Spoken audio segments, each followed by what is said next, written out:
السلام عليكم ورحمة الله وبركاته. اللهم صل وسلم وبارك على سيدنا محمد أشرف الخلق وخاتم النبيين. في هذا الفيديو سوف نعرض عليكم ما قاله أمين غويري عن المنتخب الجزائري.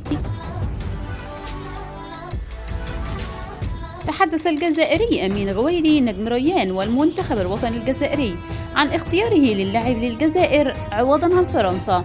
وقال غويري في مقال له أنه اتخذ قرار اللعب للمنتخب الجزائري بعد حديثه مع المدرب جمال بالماضي وإجراء مشاورات مع عائلته. وأكد النجم الجزائري أنه تلقى نصائح من أصدقائه، لكنه في النهاية اتخذ القرار بنفسه للعب للمنتخب الجزائري.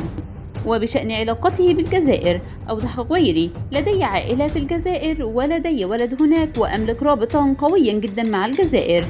وبخصوص الأجواء داخل المنتخب الوطني، قال: الأمر رائع داخل المنتخب الوطني وخلال المباريات، فنحن نشعر بمساعدة كبيرة من طرف الجماهير. وأكد نجم ريان الفرنسي أنه حظى باستقبالا جيدا من طرف اللاعبين في المنتخب الوطني وأفراد الطاقم الفني. ويرى أمين غويري التنافس داخل الفريق على المكانة الأساسية تتنافس إيجابيا، وهذا أمر جيد للاعبين وللمنتخب. ووجه الدول الجزائري شكره للجماهير الجزائرية التي وقفت جانبه بعد انضمامه للمنتخب الجزائري، مؤكدا عزمه على تقديم كل ما لديه من أجل إسعاد الجماهير الجزائرية.